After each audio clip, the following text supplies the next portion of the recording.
And from there, we'll go ahead and do the third step prayer, Rob. Okay, the third step prayer, which you can find on page 63 of your big book. God, I offer myself to thee, to build with me and do with me as thou wilt. Relieve me of the bondage of self, that I may better do thy will. Take away my difficulties, that victory over them may bear witness to those I would help of thy power, thy love, and thy way of life. May I do thy will always. Thank you, Rob. All right. We are on page 123, 123. We're near the bottom. We're going to go up one paragraph to where the father knows he is to blame and start there. Okay. Father knows he is to blame. It may take him many seasons of hard work to be restored financially, but he shouldn't be reproached. Perhaps he will never have much money again, but the wise family will admire him for what he is trying to be rather than for what he is trying to get. Yeah, it's an interesting kind of way of looking at it, and it's pretty tough, especially when you're trying to, let's say, put food on the table, make sure utilities are paid, put clothes on your back, that type of thing. You want to make sure that the basics are taken care of, and if they are, then that is, the pressure should be more in regards to just accepting the fact that the recovering alcoholic is now trying to recover, but also trying to do all of the right things. And there's a lot of stuff that has to be made up. There's a lot of things that have to be corrected and amended. And so it's a pretty steep order for somebody, especially when they're first getting started, if they are in fact responsible for bringing an income into the family. So I think it's important here, and it probably is not highlighted as much as it should be, but the wise family will admire him for what he's trying to be, and that is to be more of a spiritual life, alcohol free, and just doing the right things, and being in the present and being there is a big deal, rather for what he's trying to get, and that is, obviously he's out working and trying to reestablish his reputation, etc. Rob? Yeah, they mentioned earlier in the big book that we can go to any place, any sordid place on earth, as long as we go with the right idea. And this reminds me of that idea is it's not what we can get from this situation. What can we bring to a situation? What joy can we bring to a situation? If we go to a wedding, to celebrate somebody getting married, we can go there with the right idea. If we go with the wrong idea that we can steal some vicarious pleasure, then we're going for the wrong reasons. Okay, remember, we were selfish and self-centered. Now we're trying to do things for other people to bring joy to a situation. And it's a whole new way of thinking and a whole new way of acting for us. So what can we bring to a situation, not what we can get from the situation? We're at the bottom of page 123 for those that just joined us. Now and then the family will be plagued by specters from the past, where the drinking career of almost every alcoholic has been marked by escapades, funny, humiliating, shameful, or tragic. The first impulse will be to bury these skeletons in a dark closet and padlock the door. The family may be possessed by the idea that future happiness can be based only upon forgetfulness of the past. We think that such a view is self-centered and in direct conflict with the new way of living. Yeah, and we're not saying so much saying we need to focus on the past. I think it's one where we don't want to forget the past, but we don't want to condemn the person for the past, and that's probably one of the things that a family needs to adhere to. And if you bury these skeletons in a dark closet and padlock the door, all you're doing is going to let those things fester, and they could, no pun intended, but come back to haunt you in a way that you would that they may be explosive, they may be undoing, in the sense that all of the good work that's gone along, and then all of a sudden this big thing comes up because nobody wanted to talk about it, nobody wanted to deal with it, nobody wanted to just at least get it out in the open, so that folks could have an opportunity to kind of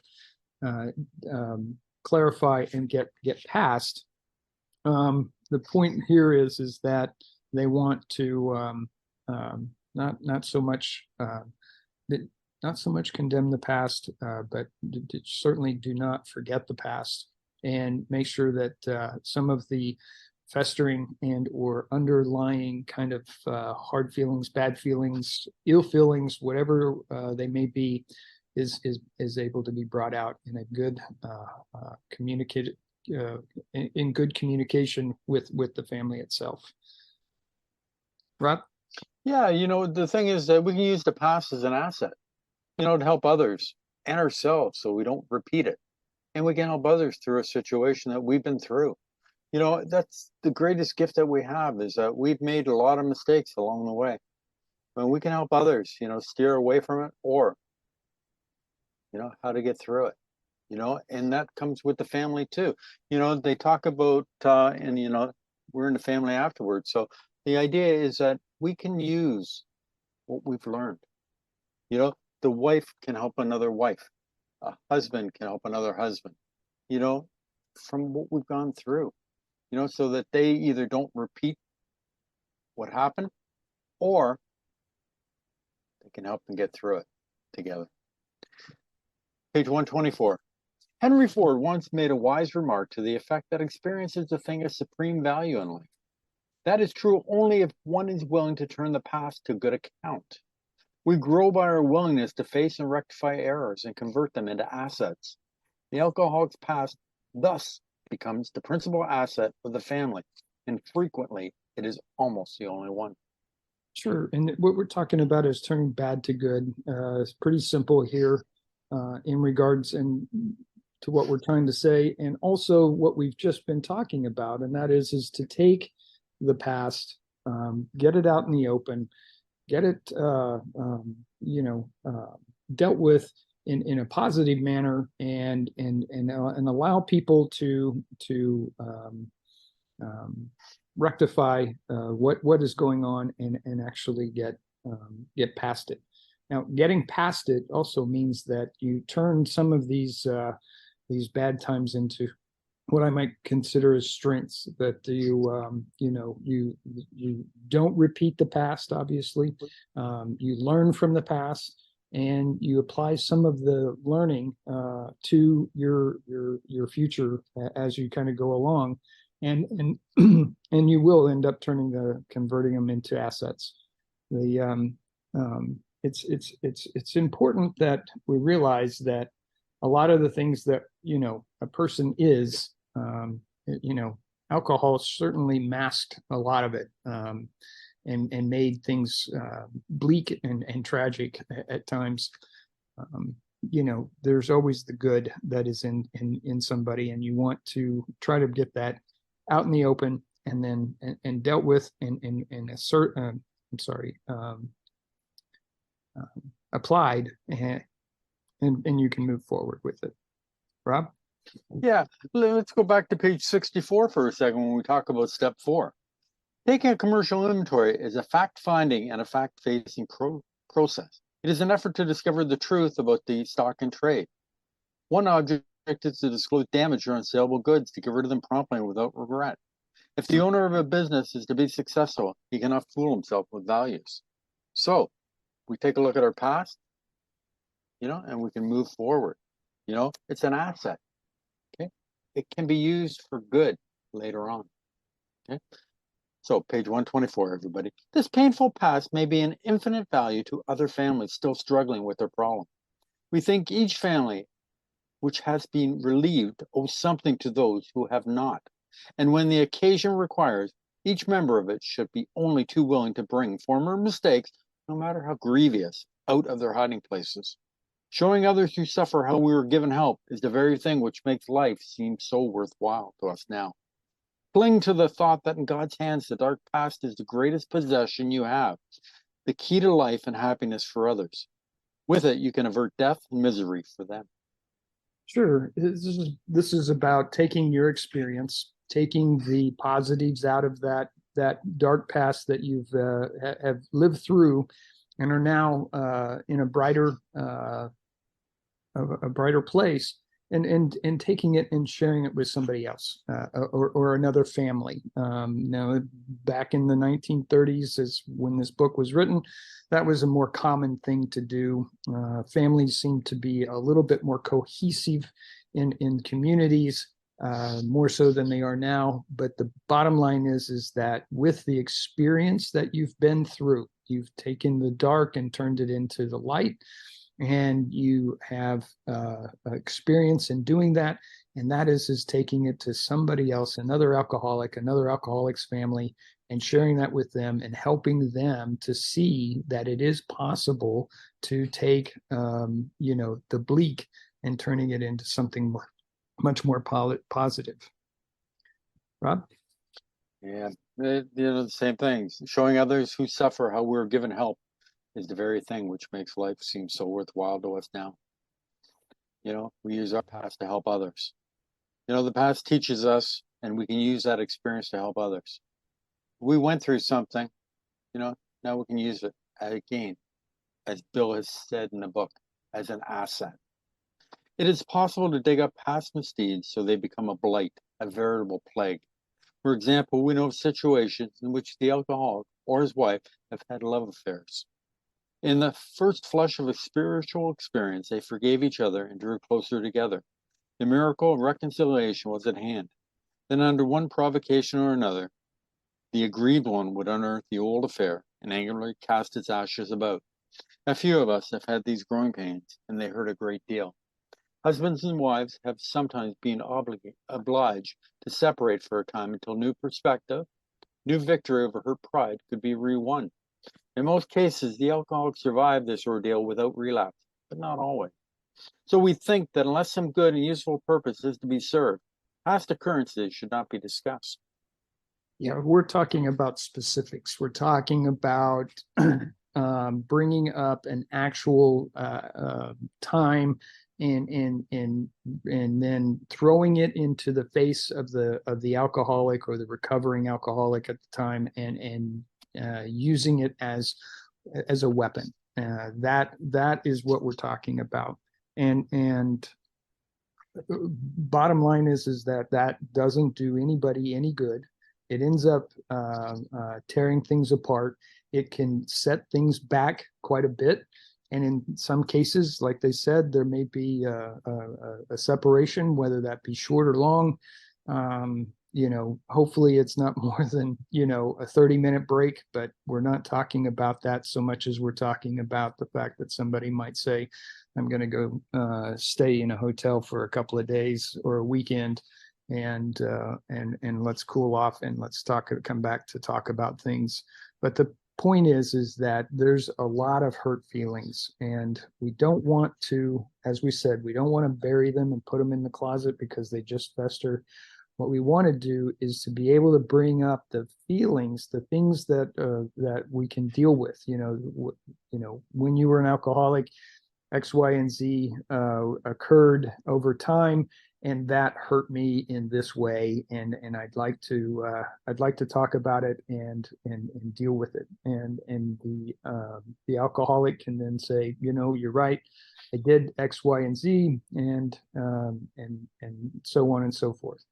The point is we're talking more in generalities as we are than we are in specifics, and the idea here is to not to take the problem and throwing it into somebody's face, and thinking that is in some manner or fashion going to deal with it, because all that's going to do is cause people to be on the defensive, and when everybody goes on the defensive, then things go awry. Yeah, remember, make direct amends to such people wherever possible, except when to do so would injure them or others. We have to keep other people's feelings, in check. We families of Alcoholics Anonymous keep few skeletons in the closet. Everyone knows about the other's alcoholic trouble. This is a condition which in ordinary life would produce untold grief. There might be scandalous gossip, laughter at the expense of other people, and a tendency to take advantage of intimate information. Among us, these are rare occurrences. We do talk about each other a great deal, but we almost invariably temper such talk by a spirit of love and tolerance. Yeah, and that happens all the time, and that's a good thing. And, you kind of make light of some of the darker times. It isn't in any way meant to get under anybody's skin. What it is meant to do is just to kind of make light of things, laugh about them, turn them into a positive, and yes, we kind of put those out there. I think part of it is just as a nice reminder of what the past used to be, and an appreciation of what it is now. And that's really what I think is what they're trying to say here, is just turn something dark from the past into a positive, and use it to remind you how good things are now, and go from there. Rob? Another principle we observe carefully is that we do not relate intimate experiences of another person unless we are sure he would approve. We find it better when possible to stick to our own stories. A man may criticize or laugh at himself and it will affect others favorably. But criticism or ridicule coming from another often produces a contrary effect. Members of a family should watch such matters carefully. For one careless, inconsiderate remark has been known to raise the very devil. We alcoholics are sensitive people. It takes some of us a long time to outgrow that serious handicap. Yeah, so remember, nobody likes to be told that they're either alcoholic. Nobody likes to be told that they shouldn't drink. Tell an alcoholic not to drink, and they usually will drink more. The same thing is going on here, and that is that if you have a recovering alcoholic, and you start to criticize or ridicule them for something in their past, they're going to react accordingly. And this, this we alcoholics are sensitive people, I think, is an understatement, especially given the fact that we know how vulnerable we are when it comes to alcohol. We know what our triggers are, and certainly being criticized and ridiculed is not a good thing. Now, flip side of that is that if an alcoholic wants to bring something up about themselves that was something that was negative or dark or what you may, and they turn it into something fun or funny, then you will find that is certainly okay to laugh at and to make light of.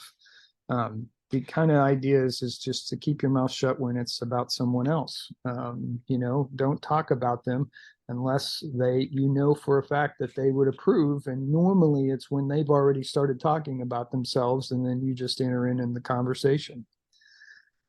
Rob? Yeah, hey, Leo, you hit the nail right on the head. A wise man, Bill S. from New Jersey, always said, keep your mouth shut about other people. Live and let live. It's one thing for me to make fun of myself, but if other people are going to make fun of me, I'm going to get a resentment about that. And what is going to happen? Now, I'm talking in meetings here now, because let's be honest, we can take this from the family, we can move it into fellowship of Alcoholics Anonymous, where we go to meetings, we laugh and we joke, but not at somebody else's expense, because resentment is the number one offender and it will cause me to drink. So, you know what? I can make fun of myself all I want, but not other people can't start making fun of me for the things that I say or do.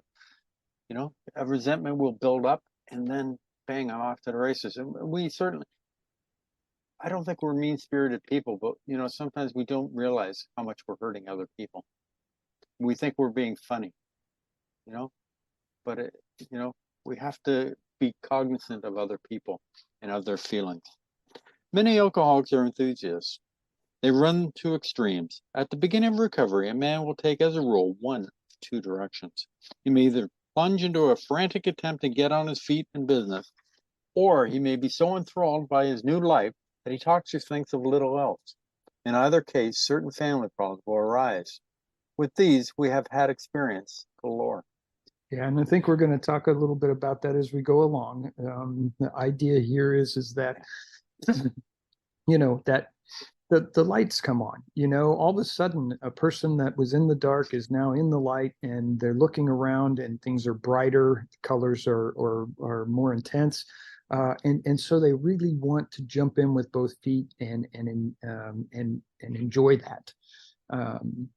They could get to where they're focused on their work and really jump in and try to make the best of that. Or they may decide that they really enjoyed what the solution was in Alcoholics Anonymous, and they start taking that program and sharing it with other people, and doing so at great length. In either case, what we're finding, what we're about to find out, or as we're finding out, is that takes away from the family. The family is going to feel a bit cheated in that they are the ones that were directly involved in the alcoholic's life, and they endured a lot of pain and suffering, and now they would like to have some of this bright light recovery person to actually share some of their time with the family. And so that's when we're talking about some of these problems could arise. There's some resentment that could be built up, and that just it ends up making things worse at the end. And so when it kind of gets, it's not dealt with, it's not communicated, all of a sudden now there's these ill feelings, and that's what we're going to try to avoid. Rob? Yeah, and the one thing I love about the big book is it never leaves you hanging. It never asks what your opinion is or what you should do. The big book tells us exactly what we're supposed to do. And what it's going to talk about now is balance. We need balance in our lives. We can't veer from one extreme to the other. When we were in our cups, I know with myself, I isolated. I didn't want anybody around. Okay. Now I'm trying to integrate myself back into the family in order to become a part of it, because they've been doing things on their own, because they've had to, because I couldn't be counted on. Number one, I couldn't take the kids to any of their activities because I would had a few drinks. We don't want to, we know where that'll lead us if I start driving the kids around. It's dangerous. I can hurt other people, be arrested. You don't need all that. So they would do things on their own. Now I want to be a part of the family. Okay. Balance. And this is what we're going to talk about through the next few pages. We think it dangerous if he rushes headlong at his economic problem. The family will be affected also, pleasantly at first, as they feel their money troubles are about to be solved. Then not so pleasantly as they find themselves neglected. Dad may be tired at night and preoccupied by day. He may take small interest in the children and may show irritation when reproved for his delinquencies. If not irritable, he may seem dull and boring, not gay and affectionate as the family would like him to be. Mother may complain of inattention. They are all disappointed and often let him feel it. Beginning with such complaints, a barrier arises. He is straining every nerve to make up for lost time. He is striving to recover fortune and reputation and feels he is doing very well. Yeah, and this is what we're talking about. So there's not a lot to add to this. This is very well obvious. All of it is very well written, but this paragraph kind of says it all, and that is that they're gonna put all their energy into work. Well, if they put all their energy into work, when they're not working, they're tired, they're worn out, and they don't feel like participating with the family. And so those ill feelings are going to well up, and they're going to fester if not dealt with accordingly. So bottom line is that this is taking care of your economic responsibilities is certainly a part of recovery, but it isn't the only thing in recovery, and you have to make sure that, just as Rob has said, strive for a balance there. certainly do what's necessary to do your work, but leave enough in the tank, as they say, for the rest of the family and the rest of the day, and other activities that you might also participate in, including carrying this message on to other people as well. Rob? Beautifully said, Leo. There's going to be something on the next page that to me is brilliantly written, brilliantly said, and I can't wait to get to it. So if I read a little quicker, you'll know why. Sometimes mother and children don't think so. Having been neglected and misused in the past, they think father owes them more than they are getting. They want him to make a fuss over them. They expect him to give them the nice times they used to have before he drank so much, and to show his contrition for what they suffered. But Dad doesn't give freely of himself. Resentments grow. He becomes still less communicative. Sometimes he explodes over a trifle. The family is mystified. They criticize, pointing out how he is falling down on the spiritual. Yeah. So this is the result of neglect, and we'll just call it that, because basically what you've got is the recovering alcoholic is focused on other things. In this case, more than likely is focused on their economic well-being, and not focused on their spiritual life, as well as the balance that's necessary, and ultimately not focused on the family in such a way that you give that a level of attention that is necessary in order to try to mend some of the wounds that have occurred over all of those years of alcoholism. So there is that point where the kids might push a little bit too hard, and then dad's or mom snaps at them. And that causes problems. They don't understand. They see what the benefit of not drinking, but they don't know why the recovering alcoholic doesn't share their time. And then they lash out, and then it becomes an argument between parties, and then ultimately that creates even bigger problems. So what we're trying to say here is that this particular recovering alcoholic is focused on is too focused on the wrong things and not focused enough on the right things. Rob? Yeah, you sort of get the impression that no matter what you do, you're going to be wrong. Yep. So Yes, sir. it's all balance. It really comes down to balance. We're trying to take a pie, divide it up evenly, which will never happen. Okay, that's why we have steps 10 and 11 in order to catch when we make a mistake. What do? We apologize now. We don't sweep it under the carpet. We deal with it now. You know what? I'm sorry, Pete. I screwed up. I made a mistake. Lee Jean, I meant to help you, but you know what? Something that came up that I had to deal with, that so I couldn't do it. We're trying to do a balance, but we are not perfect. We are going to make mistakes. How do we deal with those mistakes? We're open and honest about it. And that's what is changing. Before I would come up with an excuse saying, well, Lee Jean, I couldn't make it there because I had to take my wife to the hospital. And I'm lying to him, instead of, Lee Jean, I screwed up. I apologize. I'll try not to make it ever let it happen again. And these are things that, we're trying to be better people. We are not perfect. We will never be perfect. Okay. But it's how we deal with things when we do screw up. Okay. As I say, we're trying to have balance in our life. This sort of thing can be avoided. Both father and the family are mistaken. Though each side may have some justification, it is of little use to argue and only makes the impasse worse. The family must realize that Dad, though marvelously improved, is still convalescing. They should be thankful he is sober and able to be of this world once more. Let them praise his progress. Let them remember that his drinking wrought all kinds of damage that may take long to repair.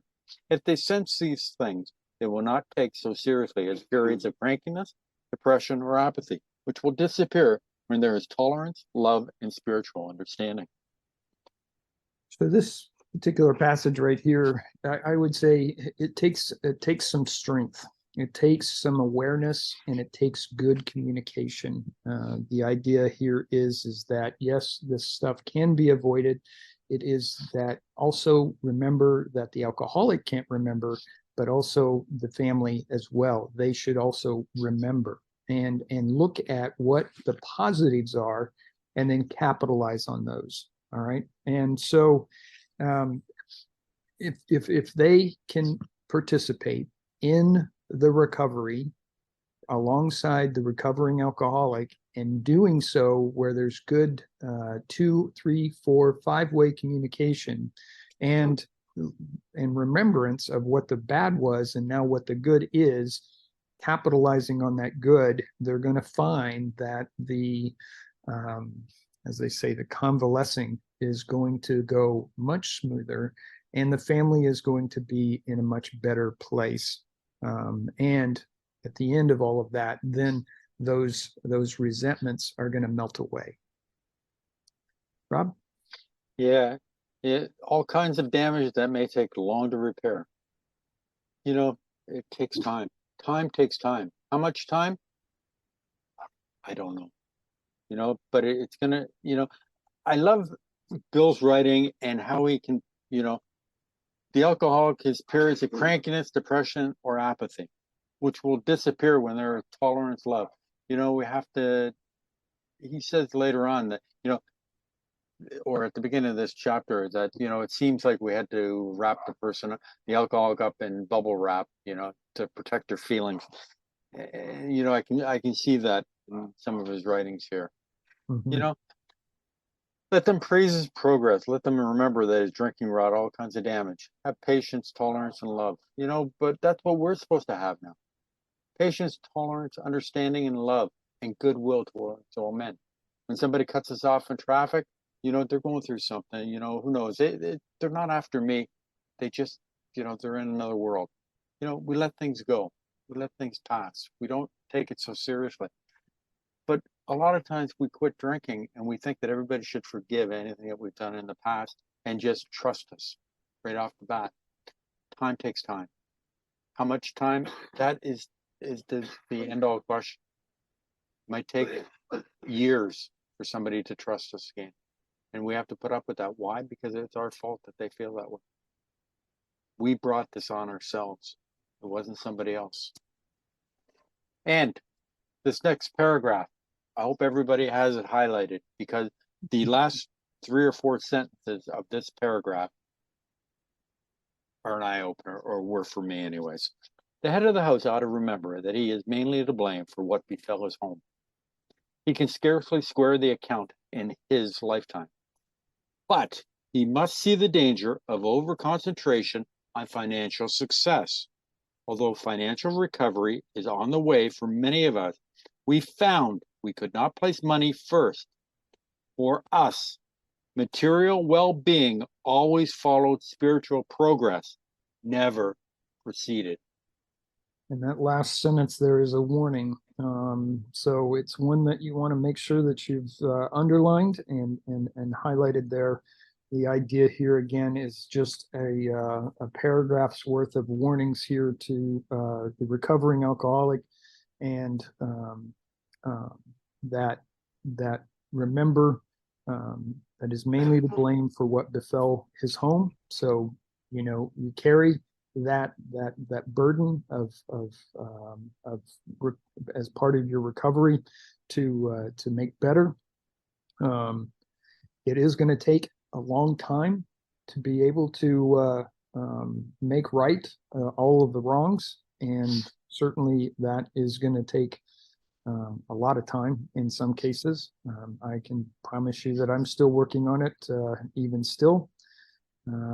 And the over concentration, not only just on financial, but just on something that you are so focused on and boresighted on that you are forgetting other things. In this case, we're really focused on the financial, because that is in fact what happens once somebody sobers up, they have now got to jump back into the workforce, start making money, start bringing an income into the family, that type of thing. But it does actually take its toll if that's all you're doing, because you're not really looking at the spiritual side of things.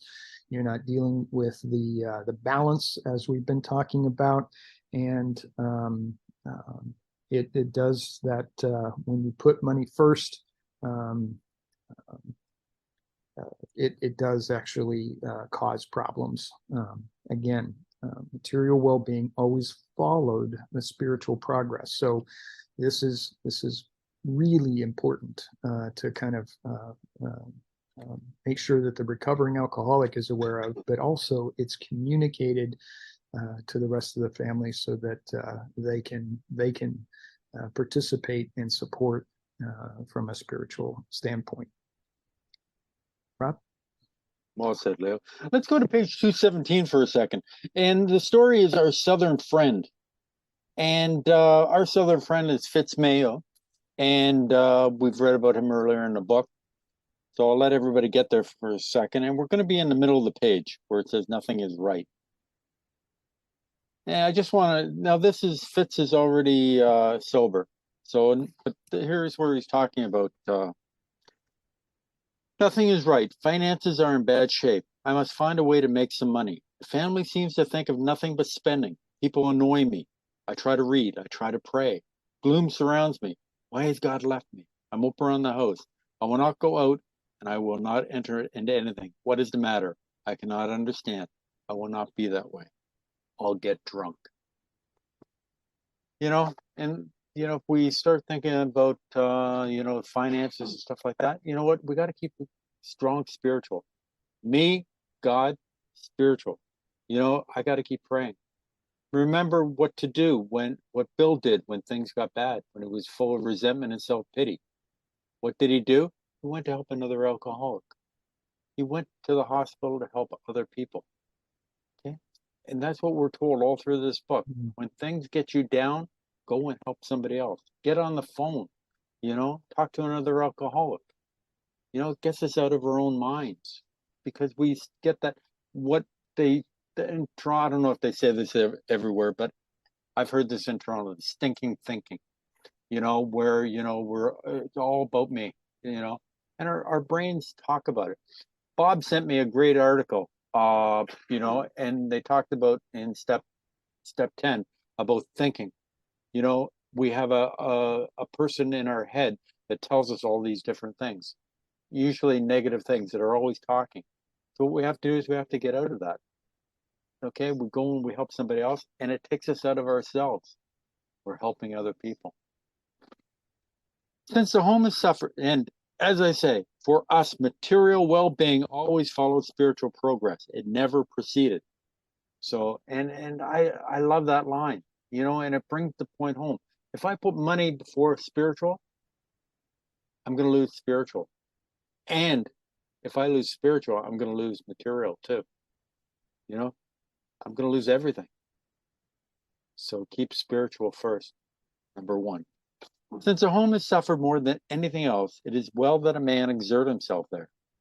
He is not likely to get far in any direction if he fails to show unselfishness and love under his own roof. We know there are difficult wives and families, but the man who is getting over alcoholism must remember he did much to make them so. Yes. So here's kind of another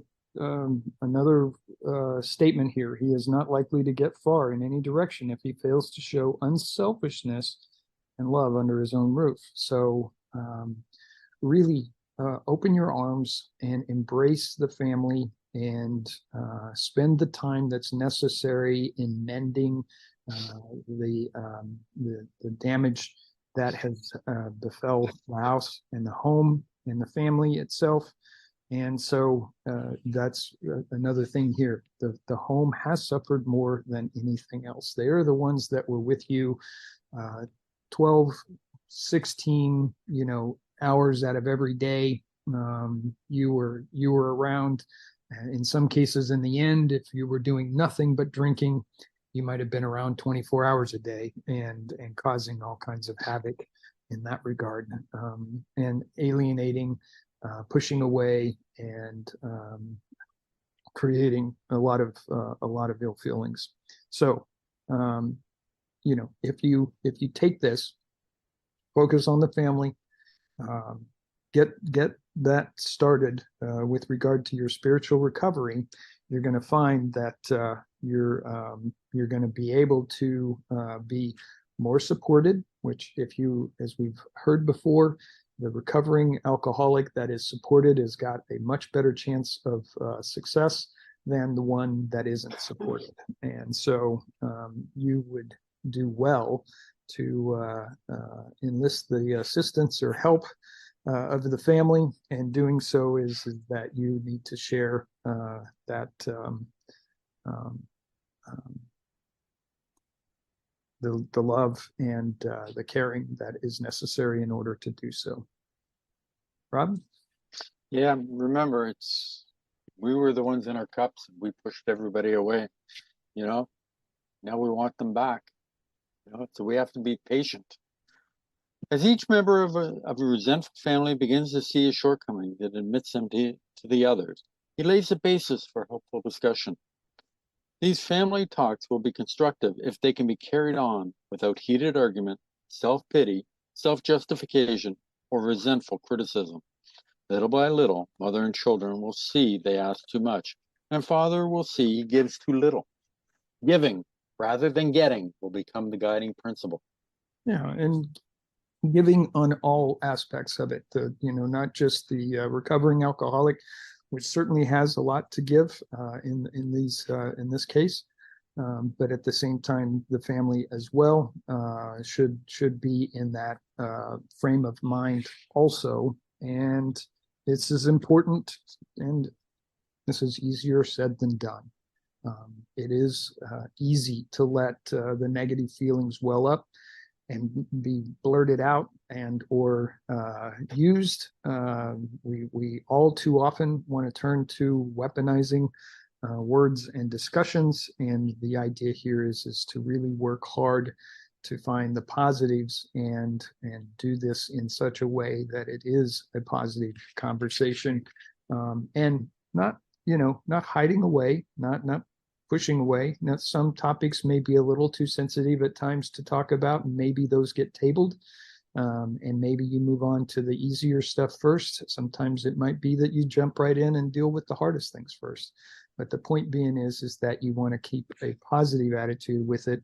And the idea here is good communication and this willingness to give is what's important here, and it's so important in order to be able to have a successful recovery within the family and in the home. Rob? And here is where my famous pause comes into use. Yep. Pause before you say or do anything that you are going to regret. You know, I love the pause. It has saved me from so many things, and I try to remember. That's right, Pinto Pete. You know, we don't want to say or do something to hurt somebody. That's not our intention. We're not mean-spirited people when we're sober. Okay, when we're in our cups, well, our personalities may change drastically. But the thing is that we're not here to hurt people. So we pause when agitated or unsure, and we ask for the correct path to take. Now, when things are getting a little heated, or you're getting to the point where you might feel that you might say something, you have the right to say, can we come back to this issue and talk about it later? I'm getting a little, upset about it. And, can we revisit it, please? And, if the other person is on board, then hopefully they'll say, sure. Okay, let's take a break and we'll revisit it, either later on tonight or tomorrow, but but these are things that you should talk about beforehand. And, communication is so important, for married people or just people that are, your sponsees or your sponsor. whichever it is, to realize that, what, you have the right to say, I need a break right now. I need to just take a moment. We have to respect that. Assume, on the other hand, the father has at the outset a stirring spiritual experience. Overnight, as it were, he is a different man. He becomes a religious enthusiast. He is unable to focus on anything else.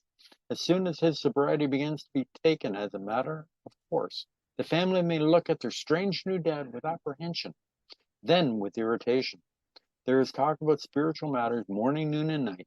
He may demand that the family find God in a hurry, or exhibit amazing indifference to them and say he is above worldly considerations.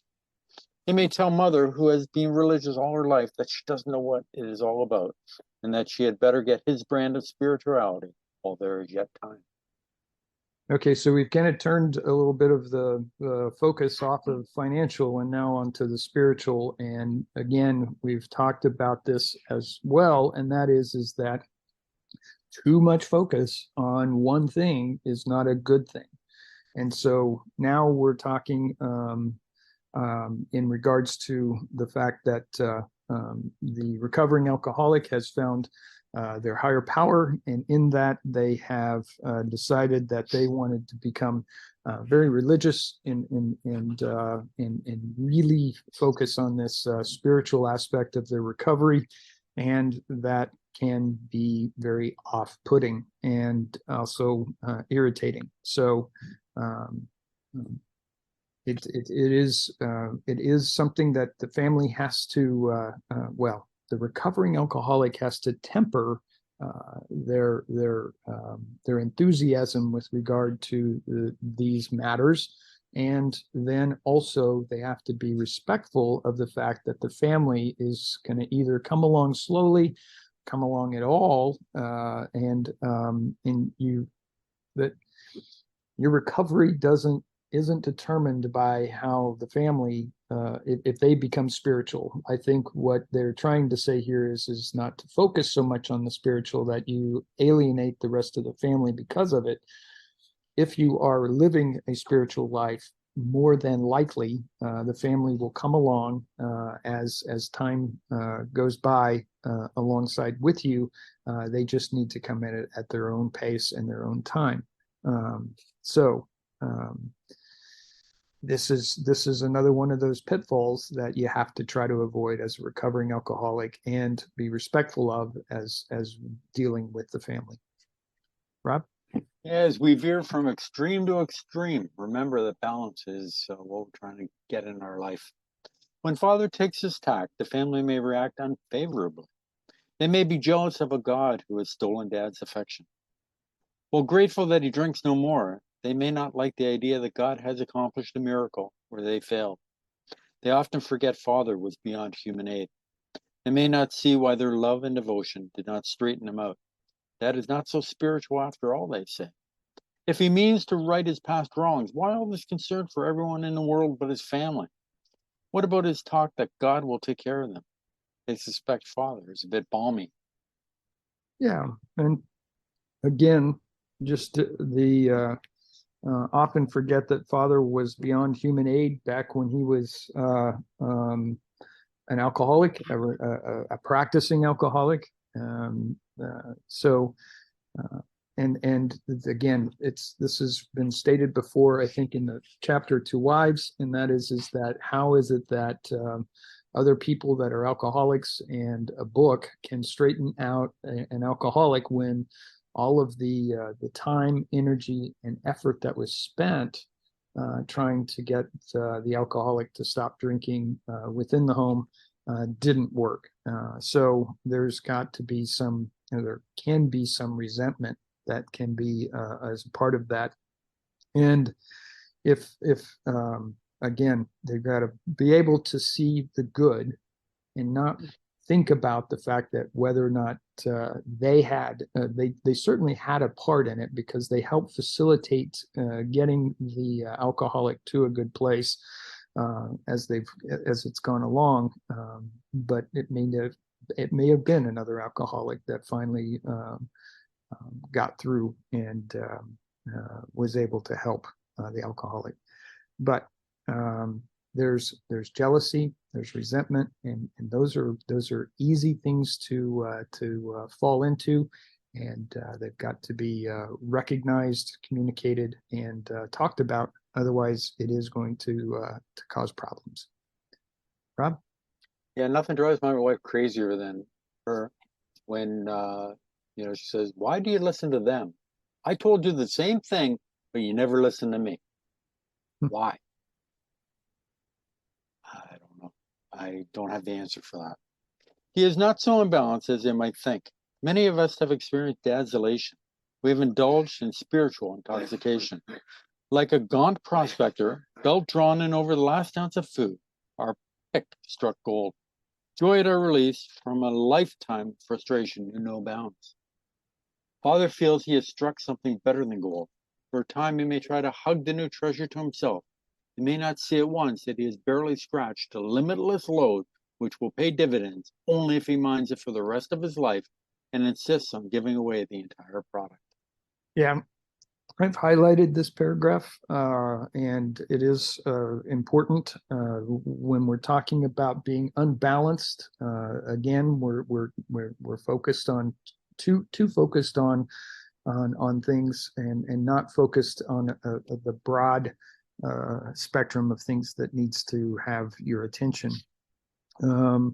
So having said that, this idea that you have found this new spiritual, the recovering alcoholic has found this new spiritual life, they need and must share it with others constantly in order to reap the benefits of that spiritual life. Rob? Yep. And it is 12:54, Leo. Let's bring in Mr. Bill, if it's okay with you. Sounds like a good one. Yep.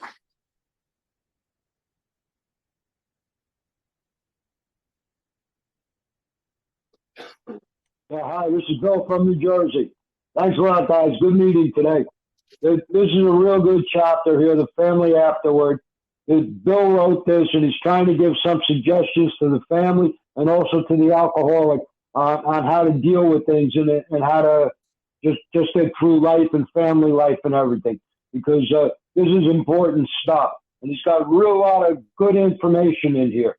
He talked about on page 124 about Henry Ford, made this remark that that experience is a thing of supreme value in life. Well, obviously, Henry Ford was a famous person. Everybody knows who he is. So Bill mentioned him in here because he thought this was important stuff. And he's talking about here, we're supposed to learn from our past. Once we learn something from it, it's not a failure. And he talks about it in the next paragraph that we can use our dark past to try to help others. That's the key to life and health, happiness for others. This book is always talking about how we're supposed to try to help other people. So by using our past, the things that we did that was wrong and how we got through it and how we fixed it, we can tell that stuff to other people, and that can help them get through what they're going through. That's basically the point he's trying to get across to us here. And he's got so much information in here, I almost don't know where to start. I'll jump to page 127. Rob talked about this and Leo talked about this. And that first new paragraph, the last line, for us, material well-being always followed spiritual progress. It never preceded it. That's a warning. He's telling us we have to get spiritual first before we can get material stuff. This is basically an example of first things first. That's what we're supposed to do first. That's what first things first means. It means first we have to get our spiritual fitness straightened out before we can get straightened out mentally and physically. In fact, on page 64, it says, when the spiritual malady is overcome, we straighten out mentally and physically. In other words, the spiritual part comes first. If we try to get the physical and the mental part back together without doing the spiritual, well, it's not going to work right. First, we have to get spiritually fit. Then we can get over the other parts of alcoholism. We can get over the mental part and we can get over the physical part. But it's not going to happen until we get spiritually fit. And that's basically the point Bill's trying to get across to us here. And again, he's got so much good stuff in here. He's given instructions on how to deal with the family and how the family should deal with the alcoholic. And the name of the chapter is The Family Afterward. After what?